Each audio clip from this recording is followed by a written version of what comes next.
विधानसभेच्या निवडणुका तोंडावर येऊन ठेपल्यात आणि त्याच पार्श्वभूमीवर सगळ्याच पक्षांकडून जोरदार तयारी सुरू करण्यात आलेली आहे। आज महायुतीची देखील समन्वय बैठक इथे होतीये। ठाणे, नवी मुंबई आणि पालघर या जिल्ह्यांसाठी बैठक होती। आपल्या समोर आहेत खासदार नरेश म्हस्के, आपण त्यांना विचारूया।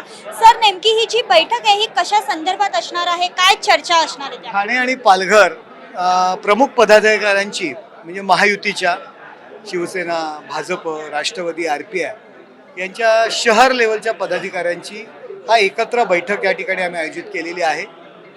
महायुती म्हणून आम्ही लोकांना सामोरे जाणार आहोत।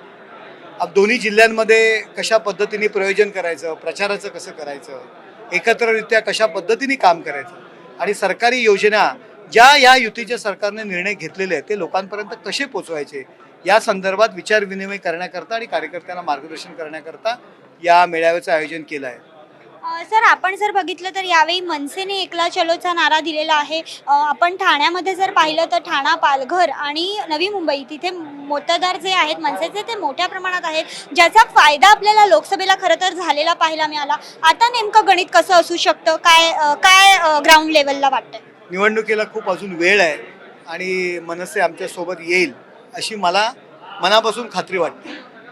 नक्कीच। आपण जर बघितलं सर तर परवाच्या दिवशी मनसे आणि ठाकरे गटाचा मोठा राडा झालेला पाहायला मिळाला, उत्तराला प्रत्युत्तर मिळालं। त्यानंतर 2 दिवस ठाण्यातलं वातावरण खरं तर सन्नाटा पसरलेलं होतं। पण हे निवडणुकीच्या आधीची शांतता म्हणतात, वादळापूर्वीची शांतता होती असं वाटतं का? हे बघा, ठाणं तसं कार्यकर्त्यांचं मोहजाळ असलेलं कार्यकर्त्यांचं शहर आहे।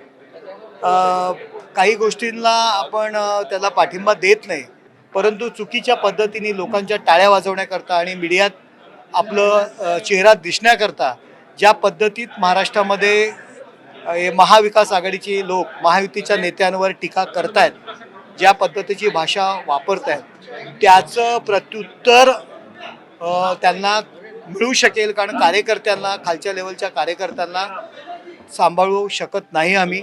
शेवटी कार्यकर्ता हा आपल्या नेत्यावर प्रेम करत असतो आणि त्याच्याबद्दल जर कोणी अपशब्द वापरले, घाणेरडे उद्गार काढले तर त्याचं परिवर्तन किंवा त्याचं उत्तर त्या कार्यकर्त्याच्या कृतीतनं मिळतं। सर, एक शेवटचा प्रश्न। विधानसभेच्या निवडणुका तोंडावर आलेल्या आहेत। महायुतीकडनं तुम्ही तिन्ही पक्ष एकत्र लढणार आहात, मात्र बऱ्याच ठिकाणी ज्या आता शिवसेनेच्या सीट्स आहेत तिथे भाजप देखील दावा करताना पाहायला मिळतो किंवा भाजपच्या काही सीट्सवर शिवसेना दावा करताना पाहायला मिळते। तर हे गणित नेमकं कसं सुटू शकतं? नेते एकत्र बसून निर्णय घेतील। कार्यकर्त्यांना वाटत असतं प्रत्येक सीट आपण लढावी, कार्यकर्त्यांचं जे मत असतं, परंतु नेते एकत्र बसून निर्णय घेतील। धन्यवाद सर। तर आपल्यासमोर होते खासदार नरेश म्हस्के। कार्यकर्ते जे आहे ते मागणी करत असतात, आपल्या प्रत्येक नेत्याला सीट मिळावी, उमेदवारी मिळावी अशी त्यांची इच्छा असते, मात्र वरिष्ठ पातळीवर या सगळ्या बैठका होतील असं त्यांनी इथे स्पष्टपणे सांगितलेलं आहे। व्हिडिओ जर्नलिस्ट जितेंद्र वाघमारेसह भाग्यश्री प्रधान आचार्य, NDTV मराठी, ठाणे।